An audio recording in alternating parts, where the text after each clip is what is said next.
Peregrino y peregrina, ¿cómo estás? Bienvenidos a una nueva emisión de este espacio mochilero bíblico, en el cual peregrinaremos hacia la vida eterna. El tema de hoy, algunas diferencias entre el pueblo católico y el pueblo cristiano evangélico. Acompáñame.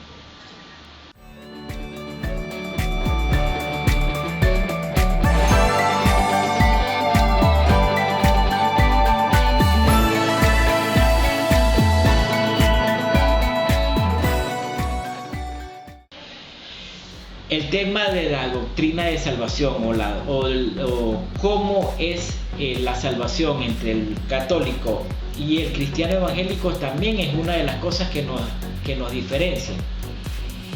La salvación, según el pueblo católico, se obtiene a través de buenas obras, con indulgencias, con limosnas y también con novenarios. Novenario, que quiere decir que podemos nosotros, según la doctrina del purgatorio y según la fe católica, se puede purgar los pecados una persona directamente pues a otra, y podemos nosotros, los que están aquí en la tierra, pues interceder de alguna manera para que la persona pase en ese limbo o en ese purgatorio en que se encuentra hacia una vida eterna en el reino celestial. Si nosotros nos vamos la enseñanza de Jesús en Lucas, en el rico y Lázaro, Lucas capítulo 17, vemos que definitivamente la enseñanza es completamente distinta. Para el cristiano evangélico, en cambio, entonces la salvación no es por obras.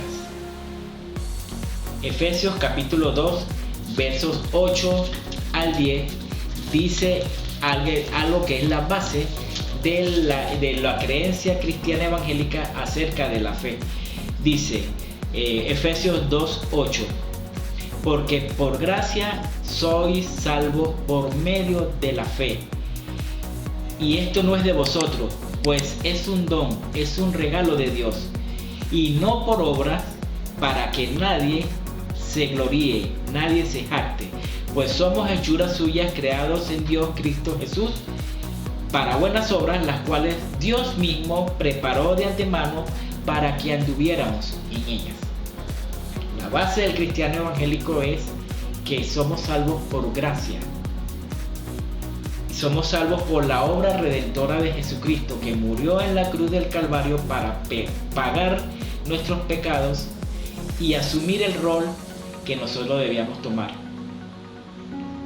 Romanos 3:23 dice que por cuanto todos pecaron, están destituidos de la gloria de Dios. Pero Romanos 6:23 dice que por gracia sois salvos, y que verdaderamente Dios proveyó la salvación a través de Cristo Jesús. Otro tema que nos diferencia es incluso a nivel incluso de estructuras, de edificaciones, la arquitectura forma parte también de algunas diferencias entre los católicos y los cristianos evangélicos. Por ejemplo, la parte más importante en un edificio, en un templo católico, y son hermosísimas estructuras, hermosísimas construcciones, pero quizás la parte más importante para un católico es el altar, como que está en el centro del edificio. En cambio, para las estructuras de los templos cristianos evangélicos, la parte más importante de todo el edificio quizás es el púlpito, la parte alta en donde se expone la palabra de Dios. ¿Por qué esto? Porque definitivamente para un cristiano evangélico, si la fuente de autoridad es la palabra de Dios, el lugar en donde se expone y se pregona la palabra de Dios viene a ser entonces el sitio más importante en el edificio. El cristiano evangélico cree que la iglesia no es el edificio, la iglesia es la reunión de creyentes.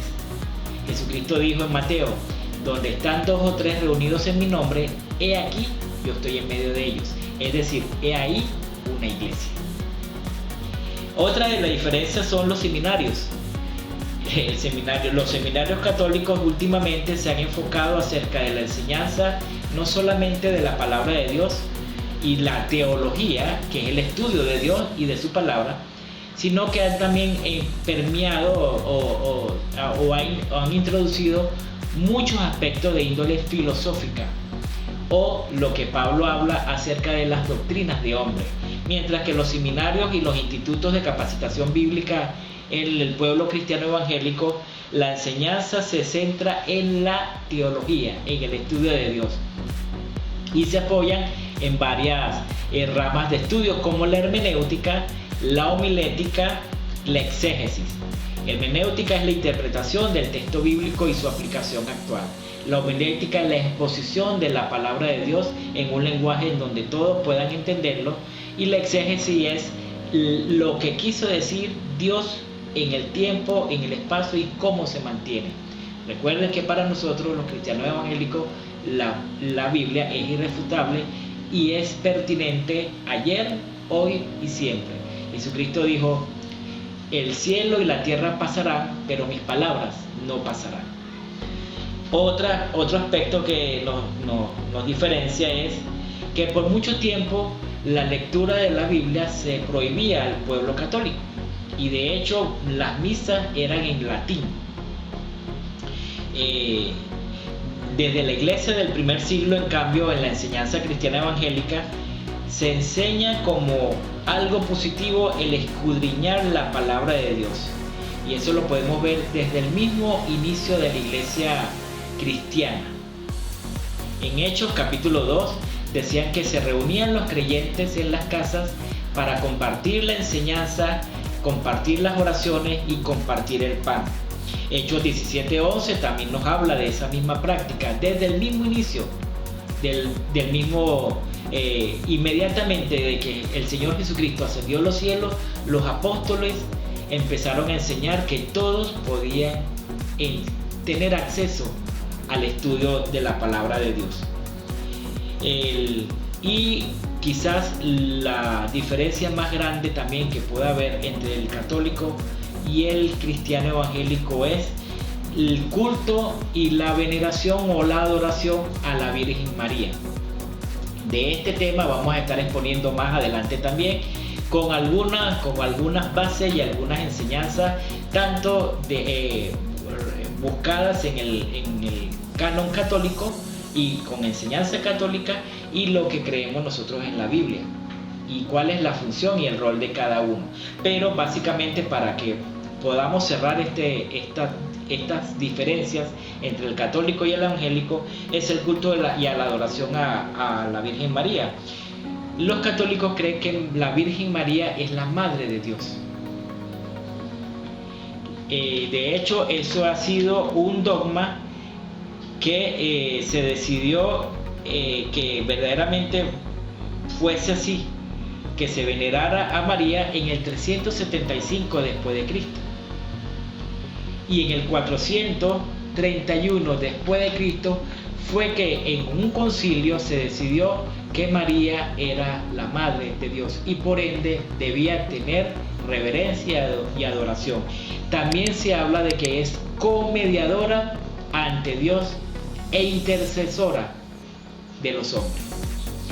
El cristiano evangélico, en contraposición a esta idea, es que valoramos y respetamos a la Virgen María.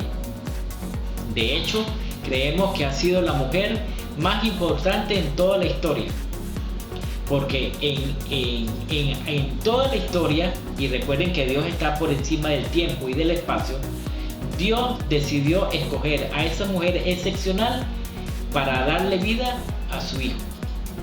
Sin embargo, para nosotros no es la madre de Dios, es la madre de Jesús, es decir, es la madre de el hombre hecho Dios, o Dios hecho hombre.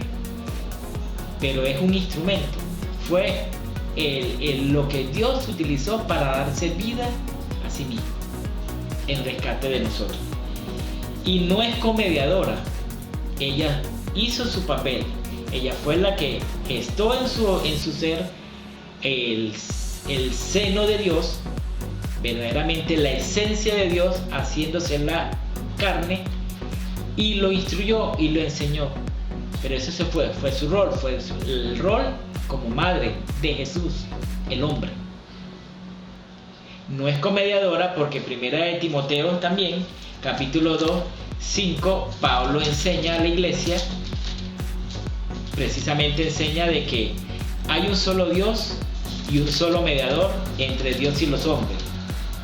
Primera de Timoteo, capítulo 2, verso 5, porque hay un solo Dios y un solo mediador entre Dios y los hombres, Jesucristo, hombre. Y añade también, en el verso 6, añade, el cual se dio a sí mismo en rescate por todos. Está hablando del rol redentor de Jesucristo. Pero en ningún momento la iglesia primitiva, la iglesia del primer siglo, enseñaba a adorar a María. En todo el canon bíblico lo que se habla es de la exaltación y la adoración a Jesucristo. Y también nos podemos ir a Filipenses, capítulo 1. Filipenses 1 habla de que solamente Jesús se ganó el derecho para recibir la honra y la gloria de todos. Así que esas son algunas de las enseñanzas y algunas de las cosas que debemos tomar en cuenta para entender la fe católica y para entender también la fe cristiana evangélica. Vamos a dejarlo hasta aquí, porque verdaderamente esto da para mucha tela para cortar y van a ser abordados en su oportunidad en tu espacio mochilero bíblico. Así que Dios te bendiga y ojalá esta enseñanza sea pertinente para ti. Así que hasta una nueva oportunidad. Recuerda algo importante: suscríbete, dale like, comparte, escríbenos un correo acerca de todas las cosas que verdaderamente tú quisieras que estuviéramos abordando en este espacio. Dios te bendiga, hasta una nueva oportunidad.